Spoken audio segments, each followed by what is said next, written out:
And we're back to another episode of Let's Play King's Quest II, Romancing the Stones. I'm your host, the RPG Guy. And we just picked up our first stone of 3. And we've got 2 more to go, and they're not going to find themselves. We're going to have to do that ourselves. The fallen picket feels reasonably sturdy and is pointed at one end. Believing that you may find a use for it, you retrieve it and carry it with you. That way we can go clubbing. And I don't mean the dancing type. I mean the type that sailors use on baby seals. The jokes aside. So yeah, we just adventured under the sea. And now the only clue we really have for the other 2 is the castle, or a castle rather, of where this kingdom was ruled from. That's where one is located. We haven't seen anything like that yet. And then the other one is supposed to be way up high as high up as we were down in the ocean, thanks to Neptune's advice, if you could even call it that.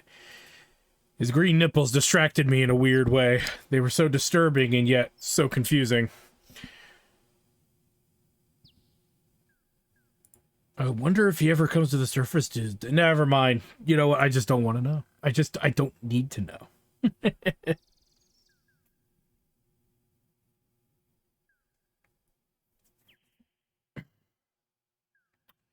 As now we head back to town. And there's a couple of tasks we can take care of. Only a handful, but stuff that needs to be done. Excuse me. And you know what? We have something for the dude hanging out in here. King of the Butts. Here. This might help your sneezing. Oh, thanks.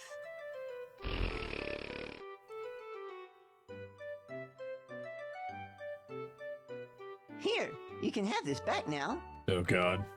You retrieve the partially used cloth from the haystack. Yay! Feel better? Yeah, it's so good to be able to Oh, no. Well, I guess it didn't quite work out for the guy. You take the silver needle. But yes, we will definitely take that with us.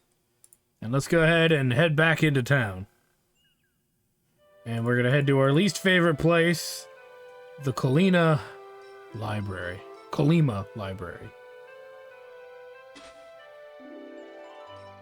Not because we don't like books, it's because we don't like the frickin' wench that runs this place. 1,000 punchings to the face, Yes? say me. Could you recommend another To book? her.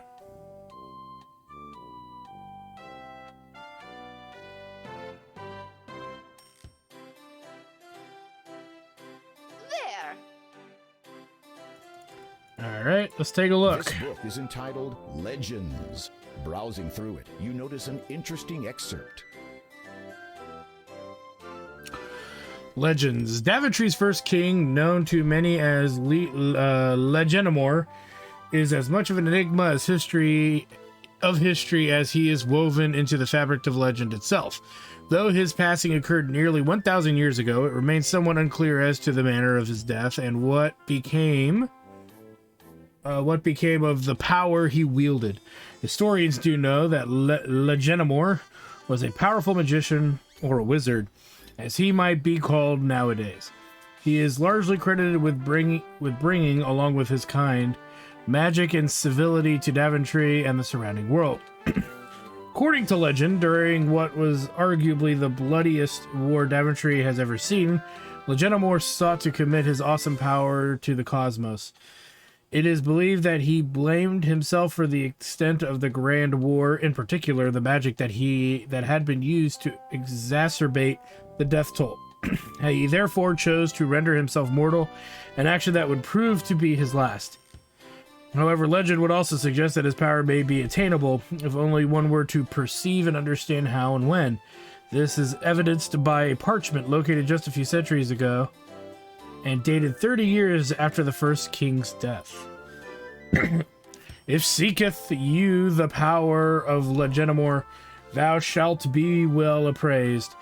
It will not be an easy task. From the path thou may be swayed, For in great Daventry lies the means for which it may be found, belonging to one who rules the land, by one who wears the crown. From the circle nature springs, from royal thoughts thus sown, though woe betide the unjust thief who claims it for his own. In this great land 'tis known to rest the corpse of Legenamore, who died defending his home turf in the longest, fiercest war. His great mistake, which sealed his fate, he cast his magic aside, up high to the heavens, which forever stretches wide. But the search may be rewarding for the seeker of this power, as its apex soon approaches, when cometh the darkest hour. Hark, spies, sun and moon and planets, as all of them align. The one prepared for the ascension will surely see the sign. Power thus can then be granted to just one from this great tool. If one be thee, then thou shalt be the everlasting jewel. The first king's brother, Morgaline, was also presumed killed in the Grand War. Legenomore's loyal first knight and successor, Granthithor, ruled over the realm for nearly 50 years. That was what our boat was named after. He sired a number of children who either remained to guarantee the continuation of the royal bloodline or set forth to build kingdoms of their own. So, again, we get a backstory, not as much insight as we probably would have wanted, but it's enough to get us kind of started. So, let's go ahead and check out the only other shop we really haven't got a chance to kind of check out yet.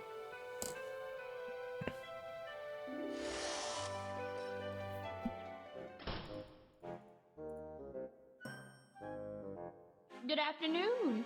What can I do for you, dear? Hello. Do you sell anything that would aid an ascent up a mountain?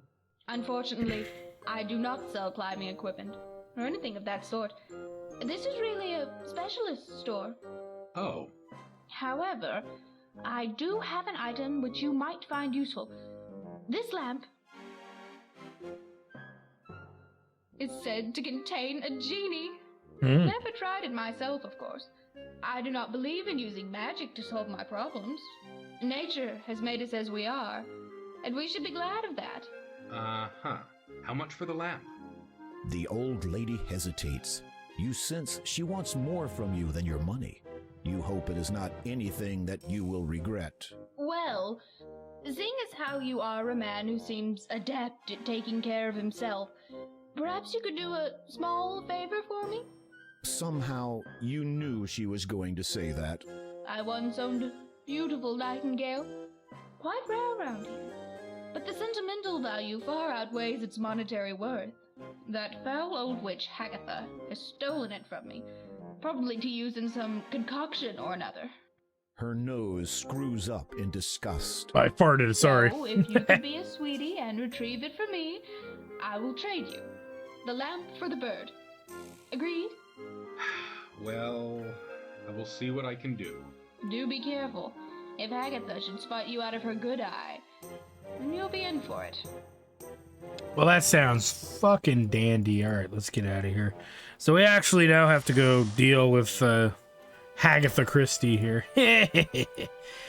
But we actually have the means to at least, achieve this ever so slightly. So what we're going to do is we're going to head on down, or as I say, ease on down the road. Come on in, ease on down the road. And we kind of know where this cave is because we've seen, it's really one of the only caves we've seen so far in the game. We've seen it at a distance. We actually walked by it when we were looking for a possum's basket earlier. So we're going to head over that way. And we were given some clues about dealings with a bat. So we're going to keep making our way that way. Not there. One more.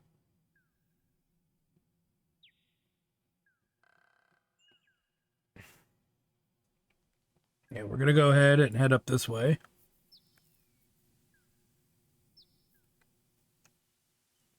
And let's take a look.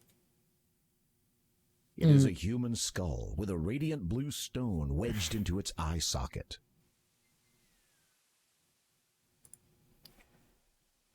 It is a human skull with large eye sockets. All right, well, Bone Daddy's missing a little something here. See if we can improve the As you situation. attempt to place the birth gem into the skull, you discover that it does not fit properly. Instead, it juts out uselessly like a bulging eyeball. We have the means to deal with that, don't we? We have a little adjustment tool of our own. You gently tap the birth gem with the mallet, hoping Nice. not to break it. It budges only slightly. You give it a harder hit. It moves a bit more. You hold your breath and give the gem an almighty thwack. It pops into the skull. Eh. As you face the skull towards the image of the bat above the cave, you notice that its wing has faded slightly. However, you suspect that whatever danger the bat represents is still in effect. It summons Batman, and Batman kicks me in the nuts. It summons the Batman. You turn the rightmost skull so that it faces the bat symbol above the cave entrance. All right, and because many horrifying The and terrible... power of the two Oh, wait. skulls combined has caused the bat symbol to disappear. Nice! You sense whatever danger it represented has now subsided. Okay, and so because bad things can happen, we're going to make a save. We'll save over the save I made right as we got out of the Neptune area, the ocean, as we're looking for a fart in the wind. Ew. Well, looky As you here. enter, you are almost overwhelmed by the foul stench which molests your nostrils. Oh, It is obviously coming from whatever Hagatha is cooking in that large cauldron of hers. There are some things of interest on the other side of the cave, but you have no means of crossing over there safely at this time. A caged nightingale sits on the floor near the northern cave wall. The light from outside barely penetrates the interior of this cave. So long as you keep your distance, Hagatha shouldn't notice you. she's too busy playing with herself. So we're going to casually just kind of walk up here. Being as quiet as a mouse, you slide your hand inside the cloak to discover a deep pocket. Amongst sticky and disgusting spell ingredients, you find a tiny silver key and a peculiar golden ring-shaped device. Nice. Let's go ahead and grab our cloth yet again. You silently drop the cloth over the cage. And then we're going to go ahead and... The key would fit a small lock.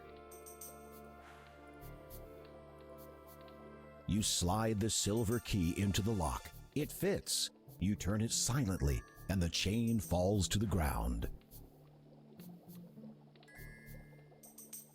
pick the cage Without up. making a sound, you take the nightingale into your possession. And we can get the hell out of Dodge. The crazy witch lady starts getting some crazy ideas. All right, now we don't want to go too far because we don't want to leave the goods. You strike the skull with all your strength, and it shatters easily. The birth gem clatters to the ground, along with a multitude of bone fragments. You Take that reacquire back. the birth gem. All right, so we're back in Bee's Nest. It is a simple but carefully woven pendant of seagrass. A shiny opal dangles from it. Okay. I didn't read some It of this. appears so- to be an ordinary fence picket. Its pointed end reminds you of a stake. It is a tiny silver needle. It reminds you of a dart. The brooch has an enormous sapphire encircled by 2 rows of glittering diamonds. We're walking around with some nice treasure. This odd circular device intrigues you. It depicts several different symbols around its outer rim: the sun, a mountain range, a drop of water, and a cloud. The cage still has a cloth draped over it. Yeah, let's fix that, shall You we? remove the cloth from the cage. Nice. Looking at the bottom of the cage, you find that a letter has become stuck to it. You peel it off. You read the letter. My dear sister,